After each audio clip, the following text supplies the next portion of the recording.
5 things you should stop saying right now. You are about to learn 5 words and phrases that could be hurting your life without you even knowing it. These aren't just random suggestions, they come straight from the teachings of Jesus himself.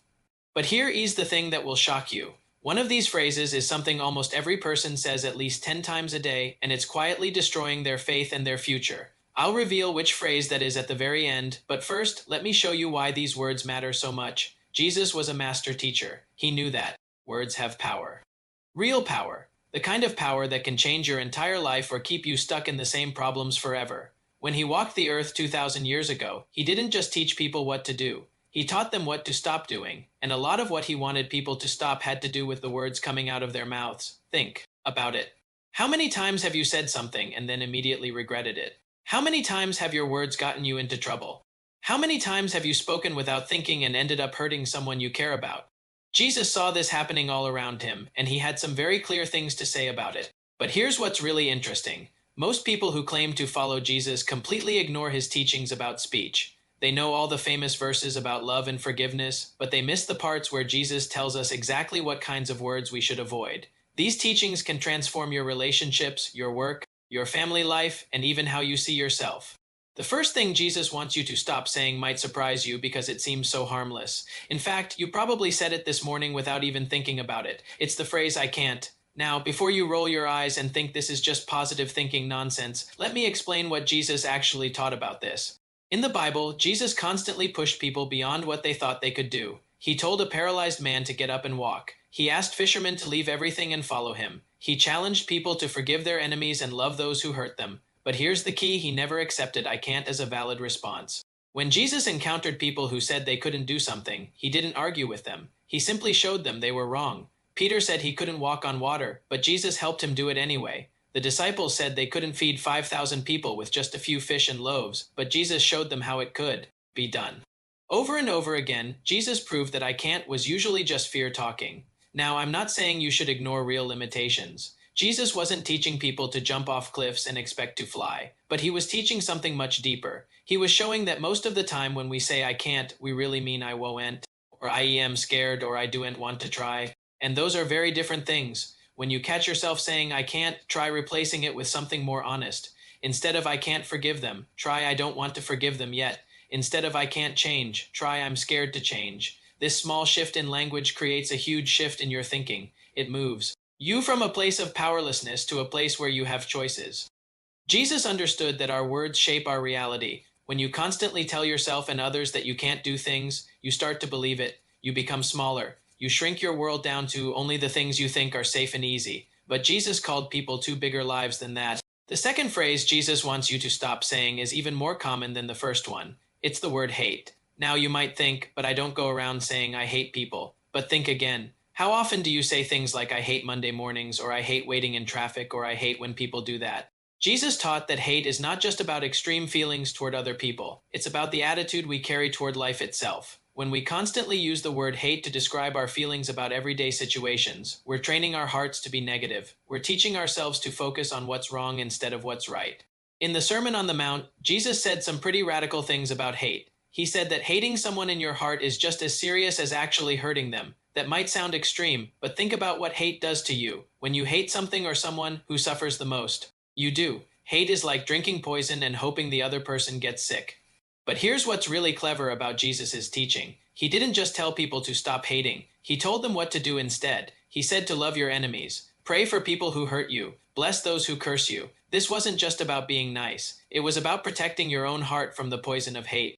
When you stop using hate language, something interesting happens. You start noticing more good things in your life. Instead of saying "I hate Mondays," you might start thinking about what's good about the beginning of a new week. Instead of saying "I hate that person," you might start wondering what pain they're carrying that makes them act the way they do. This doesn't mean you have to like everything or approve of everything. Jesus certainly didn't. He got angry at injustice. He spoke out against hypocrisy. He confronted people who were hurting others, but he never let hate take root in his heart, and he taught his followers to do the same. The third thing Jesus wants you to stop saying is something that might make you uncomfortable because it is so deeply embedded in how most people talk. It's the phrase "that's just how I am." Jesus encountered this attitude constantly. People would justify their bad behavior, their selfishness, their anger, their fear by saying, "Well, that's just how I am." But Jesus taught something revolutionary. He taught that people can change. Not just their circumstances, not just their situations, but their actual character. He called it being born again, becoming a completely new person from the inside out. This wasn't just spiritual talk, it was practical truth about how human beings work. When you say that's just how I am, you're closing the door on growth. You're saying that you're stuck with whatever patterns and habits and attitudes you currently have. But Jesus taught that this simply isn't true. He spent 3 years proving that people can change dramatically when they really want to and when they get the right help. Think about the people Jesus worked with. Matthew was a tax collector, someone who cheated people for a living, but he became someone who cared deeply about helping others. Peter was impulsive and quick to anger, but he became a steady leader who could encourage people through difficult times.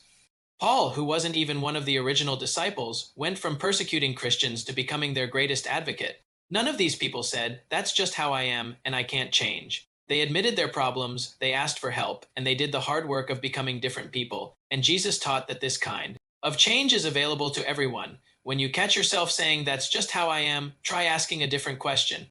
Instead of accepting your current patterns as permanent, ask, "How do I want to be?" Or "What kind of person do I want to become?" This opens up possibilities instead of shutting them down. Of course, change is hard work. It takes time. It takes help from other people. It takes practice and patience with yourself. But the first step is always the same. You have to stop believing that you are stuck with who you are right now. The fourth phrase Jesus wants you to stop saying is one that reveals a lot about how you see the world and your place in it. It's the phrase, "It's not fair." Now, before you get defensive, let me explain what Jesus taught about fairness and why this phrase can be so damaging. Jesus told a story about workers in a vineyard. Some people worked all day in the hot sun. Others only worked for 1 hour at the end of the day.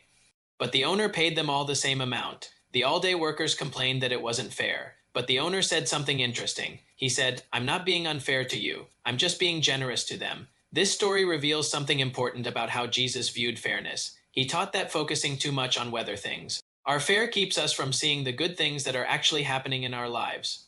When we're constantly measuring what we have against what other people have, we miss our own blessings. But there's something even deeper here. When you say it's not fair, you're usually assuming that you deserve better than what you're getting. You're making yourself the judge of how the universe should work. Jesus taught that this attitude leads to bitterness and resentment. Think about it. When children say it's not fair, what they usually mean is, "I want what they have," or "I don't want the consequences of my choices," or "I want special treatment." Adults do the same thing, but with more sophisticated words. Jesus didn't teach that we should be passive about injustice. He spoke out against people who took advantage of the poor and weak. He confronted religious leaders who were hypocrites. He challenged systems that kept people trapped, but he never seemed to be motivated by personal complaints about fairness. Instead, Jesus taught about something better than fairness. He taught about grace getting good things you don't deserve, and mercy not getting bad things you do deserve. He taught that focusing on grace and mercy, both for yourself and others, leads to much more happiness than demanding fairness. When you catch yourself saying it's not fair, try shifting to gratitude instead. Ask yourself, what good things do I have that I didn't earn? Or how can I show the same kind of generosity to someone else that I want to receive? This changes your focus from what you're missing to what you can give. But here's the phrase that will really challenge you. It's something Jesus warned about more than almost anything else, and it's probably the most common thing people say when they're facing difficulties. Are you ready for this? The phrase Jesus most wanted people to stop saying was actually a question. What if? Now you might be thinking, what's wrong with asking what if? Isn't that just planning ahead? But Jesus understood that most of the time when people ask what if, they're not planning, they're worrying. They are imagining all the terrible things that could happen and then living as if those things were actually happening. Jesus talked about worry more than he talked about almost any other topic. He said things like, "Don't worry about tomorrow because today has enough trouble of its own." He told people to look at birds and flowers and notice how God takes care of them without them having to worry about it. He constantly told people to stop borrowing trouble from the future. But here's what Jesus understood about worry that most people miss. Worry isn't really about the future. It's about not trusting that you'll be able to handle whatever comes. When you ask, "What if I lose my job?" you're really saying, "I don't think I could handle losing my job." When you ask, "What if something happens to my family?" you're really saying, "I don't think I could handle tragedy." Jesus taught that this kind of thinking is not only pointless, it's actually harmful. Worry doesn't prevent bad things from happening. It just makes you suffer through them twice, once in your imagination and once if they actually happen. And most of the things people worry about never happen anyway. Think about all the things you've worried about in your life. How many of them actually came true? And for the ones that did happen, did worrying about them ahead of time help you handle them better? Probably not. In fact, worry usually makes us less prepared for real challenges because it drains our energy and clouds our thinking. But Jesus didn't just tell people to stop worrying, he gave them something to do instead. He told them to focus on today, to trust that they would receive whatever they needed to handle whatever came. To remember all the times in the past when things worked out even when they seemed impossible. When you catch yourself asking worried what if questions, try asking different questions instead of what if I fail. Ask what can I do today to increase my chances of success? Instead of what if people don't like me? Ask how can I be the kind of person I would want to be around? This isn't about being unrealistic or ignoring real problems. Jesus certainly didn't ignore problems, but he dealt with actual problems, not imaginary ones. He focused his energy on things he could actually do something about, not on things that might never happen. Now, remember that phrase I mentioned at the beginning? The one that almost everyone says at least 10 times a day that is quietly destroying their faith and their future? Here it is. I don't have time. This might surprise you because it seems so practical and true. After all, everyone is busy. Everyone has more things to do than hours in the day. But Jesus taught something that completely challenges this way of thinking about time. Jesus never seemed to be in a hurry. Even when people were dying and begging for his help, he moved at his own pace. He took time to talk to children when his disciples thought he should be doing more important things. He spent whole nights praying when he could have been teaching larger crowds. He invested years training just 12 people when he could have been reaching thousands. But here's what Jesus understood about time that most people miss when you say, I don't have time. You're not really talking about time. You're talking about priorities. You are saying that other things are more important to you than whatever you claim you do and have time for. Think about it honestly. You have time for the things you really care about. If someone offered you $1 million to do something, you'd find the time. If your child was in the hospital, you'd find the time. If your favorite celebrity invited you to dinner, you'd find the time. The truth is, we all have the same 24 hours in a day. The difference is how we choose to use them. Jesus taught that time is a gift, and how we use it reveals what we really value. When he looked at busy people, he often saw people who were running away from the things that mattered most. They filled their schedules with urgent things to avoid dealing with important things. But there's something even deeper about this phrase. When you constantly say, I don't have time, you're living as if you're a victim of your circumstances. You are saying that life is happening to you rather than that you are making choices about your life. Jesus taught that people have much more control over their lives than they usually think they do. When Jesus called people to follow him, he wasn't asking them to add one more thing to their busy schedules. He was asking them to completely rearrange their priorities, to decide what really mattered and then organize their time around those things. The people who did this found that they actually had more peace and more energy, even though they were often doing more challenging things. When you catch yourself saying, I don't have time, try being more honest about what you really mean.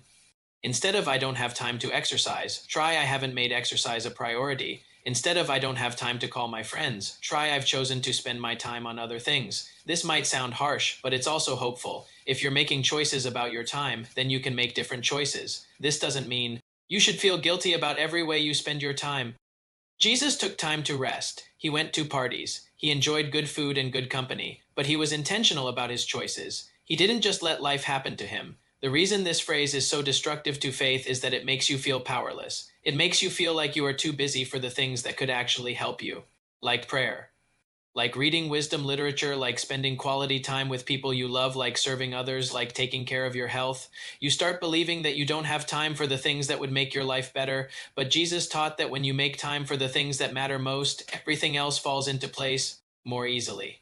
When you take time to connect with God, you make better decisions. When you take time to invest in relationships, you have more support when times get tough. When you take time to take care of yourself, you have more energy for everything else. All of these phrases, I can't, I hate, that's just how I am, it's not fair, what if, and I don't have time have something in common. They all make you smaller, they all limit your possibilities, they all put you in the position of being a victim rather than someone who has choices and power.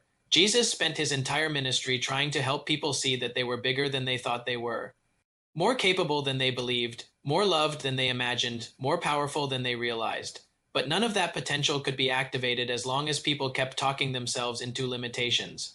Language is powerful because it shapes thought, and thought shapes action, and action shapes life. When you change the way you talk about your life, you start to see new possibilities. When you see new possibilities, you start to make different choices. When you make different choices, you get different results. This isn't magic thinking or positive psychology tricks. This is practical wisdom about how human beings work. Jesus understood that people are created for much bigger lives than most of them live. But they keep themselves small with their words and their thoughts and their beliefs about what's possible. The amazing thing is that you can start changing your life today just by paying attention to the words coming out of your mouth. You don't have to wait for your circumstances to change. You don't have to wait for other people to change. You don't have to wait for permission or approval or perfect conditions. You can just start speaking differently about your life and your challenges and your possibilities. Every time you catch yourself using one of these limiting phrases, you have a choice. You can continue with the same old pattern, or you can try something new. You can speak words that make you smaller, or you can speak words that make you bigger. You can focus on what you can't do, or you can focus on what you might be able to do, with some help and effort and time. Jesus taught that faith and words go together. Not because words are magic, but because the words you speak reveal what you really believe about yourself, about other people, about life, and about God. If you want to grow in faith, one of the best places to start is by changing your speech. When you stop saying I can't and start saying I'll try or I'll learn how or I'll ask for help, you're exercising faith. When you stop saying I hate and start saying I am frustrated or I am disappointed or I wish this were different, you're protecting your heart from bitterness. When you stop saying that is just how I am and start saying I am working on becoming or I am learning to be or I want to grow in, you're opening yourself to change. When you stop saying it is not fair and start saying I am grateful for or I wonder how I can help or I choose to focus on, you're practicing contentment and generosity. When you stop asking worried what if questions and start asking how can I or what would help or who could I talk to, you're taking constructive action instead of borrowing trouble. And when you stop saying I don't have time and start saying I choose to or my priority right now is or I am going to make time for, you're taking responsibility for your life. These changes might seem small, but they add up to something huge over time. They change how you see yourself and your circumstances. They change how other people respond to you. They change what you think is possible. They change what you actually attempt. And ultimately, they change what you achieve and who you become. Jesus understood that people are much more powerful than they usually believe. But that power gets locked up behind limiting beliefs and limiting language. The key to unlocking it is often as simple as changing what comes out of your mouth. Not because words themselves have magic power, but because words reveal and shape what you believe about what's possible. The most radical thing Jesus taught wasn't about rules or rituals or religion. It was about human potential. He taught that people could change, could grow, could overcome enormous obstacles, could love their enemies, could forgive the unforgivable, could find peace in the middle of storms, could have joy even in difficult circumstances. But none of that was possible as long as people kept talking themselves into limitation and powerlessness and victimhood. 2,000 years later, his words are still true. You are more powerful than you think. You have more choices than you realize. You are more loved than you imagine. You are capable of much more than you currently believe. But you'll never discover any of that as long as you keep talking yourself out of it. The words you speak today will either move you toward the life Jesus said was possible for you, or they will keep you stuck where you are. The choice, as always, is yours. But now you know what Jesus taught about the power of words. Now you know which phrases to stop using and why. Now you know that something as simple as changing your language can change your entire life. The question is, what will you choose to say next? Now I want to hear from you. Which of these 6 phrases do you catch yourself saying the most? Is it I don't have time or maybe I can't? Drop a comment below and let me know which one hit home for you. And if this helped you see your words in a new way, smash that like button and subscribe for more life-changing lessons from Jesus. Also, click on that video appearing on your screen right now. It is about the 3 words Jesus said that can instantly change your worst day into your best day. Trust me, you don't want to miss it.